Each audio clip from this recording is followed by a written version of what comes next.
Hi everybody, happy Monday. We're going to continue our tidbits on what you need to know about the COVID-19 vaccine. And everyone's talking about how it's an mRNA vaccine. So what does that mean? Well, I'm going to show you. These are all of our cells, okay? We're made up of billions of cells. In our cell, we also have our nucleus. The nucleus is where our DNA or our genetic material is made. When we make proteins, the mRNA comes into the cytoplasm, and from there, let's say this is a little mRNA, we have ribosomes that take that mRNA and make proteins that then leave our cells. So what happens when we do an mRNA vaccine? So the mRNA comes in through an injection, so you inject it into your arm, and it's a little mRNA material. We're going to call this a vaccine.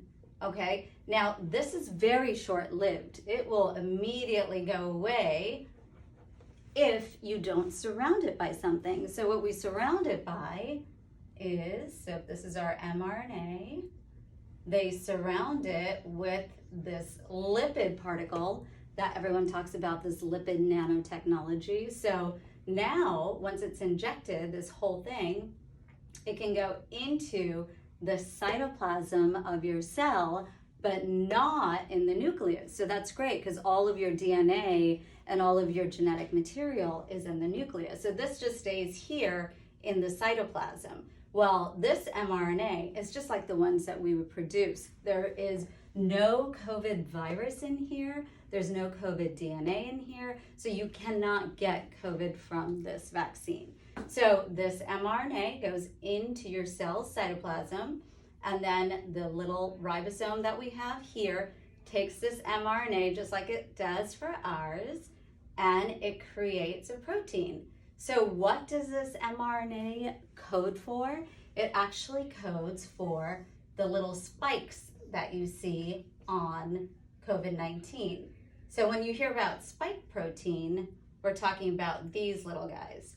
So this protein that gets made is a spike protein.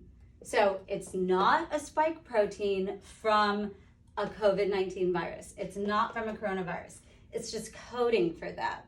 It's similar to this one, but it doesn't have any RNA, DNA, nothing. It can't infect you because of that. So once now you have this new spike protein from the vaccine, what's going to happen is your body's going to be like, wait a minute, hold up, I've never seen this before. And it's going to make antibodies towards it. Okay, so now you start making all of these antibodies to this spike protein that the vaccine elicited, and now all those antibodies around in your blood.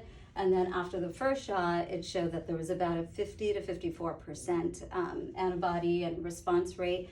And then after the second shot, which was 28 days later in that trial, there was a 95% response and actually a 95% efficacy. So after the second round, you get even more of these antibodies. So what happens? These antibodies, if they do end up seeing the bad guy here, okay? If they end up seeing this guy, which we don't like, this coronavirus guy, and you get coronavirus, now your body has made all of these antibodies that are ready to attack it, because these antibodies are your body's soldiers and your body's army to fight against these spike proteins that are on here. So no, that's not, the vaccine is not part of a coronavirus.